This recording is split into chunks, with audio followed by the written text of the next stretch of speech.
Henry Alexander مرے جو کہ ایک بڑے مشہور سائیکولوجسٹ تھے امریکہ کے، انہوں نے 1960s میں CIA کے ساتھ ایک خفیہ اور ایک یونیک قسم کے پروجیکٹ پہ کام کیا جس کا نام تھا پروجیکٹ MK الٹرا، جس میں انہوں نے یونیورسٹیز کے کچھ اسٹوڈنٹس لیے جو کہ تقریباً 70 to 20 کے قریب جن کی ایج ویری کرتی تھی۔ ان اسٹوڈنٹس کو لے کے انہوں نے کہا کہ آپ اپنی زندگی کے فلسفی کے حوالے سے اور اپنے مستقبل کے ایمبیشنز کے حوالے سے ایک مضمون لکھیں کہ آپ دنیا کو کیسے دیکھتے ہیں، آپ کے کیا آئیڈیاز ہیں، سارا کچھ۔ اس کے بعد ان اسٹوڈنٹس کو یہ کہا گیا کہ اب آپ نے اپنے ان آئیڈیاز کو اپنے ہی کچھ طرح کے اسٹوڈنٹس کے ساتھ ڈسکس کرنا ہے، جبکہ اس پورے پروگرام میں اور اس پلاٹ میں ٹوئسٹ یہ تھا کہ جن اسٹوڈنٹس کے ساتھ ان کو ڈسکس کرنے کا کہا گیا وہ صرف اسٹوڈنٹس نہیں تھے، بیسیکلی وہ خود سائیکولوجسٹ تھے، اور ان سائیکولوجسٹ کو یہ کہا گیا تھا کہ یہ اسٹوڈنٹس اپنے جن آئیڈیاز کو آپ کے ساتھ شیئر کریں گے، آپ نے انہی آئیڈیاز کو اس نیگیٹو طریقے سے پورٹریٹ کرنا ہے کہ ان لوگوں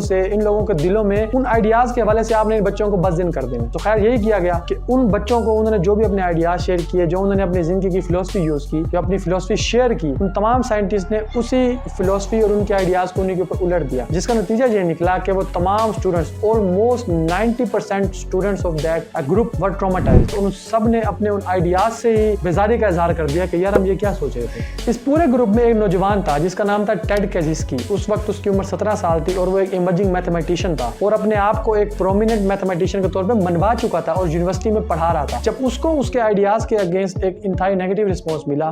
وہ اس سے اتنا شدید متاثر ہوا کہ اس نے فوراً اس اسٹریس سے نکلنے کے بعد سب سے پہلے جا کے اپنی جاب ریزائن کی اور فیوچر میں وہ ایک سیریل کلر اور ایک انتہائی خطرناک ٹیررسٹ بنا جو اگلے 27 سال تک سیویئر بومبنگ میں انوالو رہا۔ سو آپ یہ دیکھیں کہ کس طریقے سے نیگیٹو ورڈز کے ایک انسان کی شخصیت تباہ کرتے ہیں، اور صرف شخصیت ہی تباہ نہیں کرتے، اس کی پوری زندگی تباہ کر کے رکھ دیتے ہیں۔ اسی لیے نیگیٹو الفاظ سے، نیگیٹو چیزوں سے بچنے کا حکم دیا گیا ہے کہ یہ نہ صرف آپ کی کوگنیٹو ایبیلٹیز کو متاثر کرتا ہے، آپ کے کریکٹر کو، آپ کی پرسنالٹی کو، آپ کی ہر چیز کو تباہ کر کے رکھ دیتا ہے۔ اب ہیونگ سیڈ دیٹ، اس تمام سائیکولوجیکل ریسرچ کو سامنے رکھتے ہوئے اب اس حدیث کو سمجھنے کی کوشش کریں۔ صحیح بخاری کی بڑی مشہور حدیث ہے، نبی علیہ السلام نے فرمایا کہ تم میں سے جو آخرت پر ایمان رکھتا ہو اس کو چاہیے کہ وہ جب بولے تو اچھا بولے ورنہ وہ خاموش رہے۔ یعنی اسلام بھی ہمیں یہی کہتا ہے کہ اگر آپ نے منہ سے کچھ بھی نکالنا ہے تو اچھا منہ سے نکالیں، اگر نہیں نکالنا تو چپ رہیں۔ کیونکہ آپ کا کوئی بھی منہ سے نکلا ہوا لفظ کس طریقے سے اگلے بندے کو انفلوئنس کرے گا آپ کو نہیں پتا۔ وہ کہتے ہیں نا words can make you or break you۔ سو الفاظ آپ کو برباد بھی کر سکتے ہیں، الفاظ آپ کو بنا بھی سکتے ہیں۔ یہی الفاظ ہوتے ہیں جو کسی بھی ایک بڑے سے بڑے لیڈر کو، یہی تو فرق ہوتا ہے کہ ایک لیڈر اپنے الفاظ سے ایک تباہ شدہ قوم کو اٹھا دیتا ہے، اور یہی ایک پیسیمسٹ قسم کا انسان اپنے نیگیٹو الفاظ سے ایک ابھرتی ہوئی قوم کو تباہی کے دانے تک لے جائے۔ میں اپنی اس پوری ڈیبیٹ کو اینڈ کروں گا مولانا وحید الدین خان رحمۃ اللہ علیہ کے بڑے خوبصورت الفاظ سے۔ مولانا وحید الدین خان صاحب کا نام آپ نے سنا ہوگا کہ برے صغیر کے پچھلے 100 سال میں جو کوئی بڑے دماغ پیدا ہوئے، اگر ٹاپ 5 لوگوں میں ان کی لسٹ بنائی جائے گی تو مولانا وحید الدین خان صاحب کا اس میں نام آئے گا۔ انہوں نے سینکڑوں کتابیں لکھی، اور ان تمام کتابیں لکھنے کے بعد اور اتنی علمی خدمت کرنے کے بعد انہوں نے اینڈ پہ ایک خوبصورت ترین جملہ کہا۔ انہوں نے کہا کہ میری تمام علمی زندگی کا اور میرے علم کا نچوڑ ہے کہ اس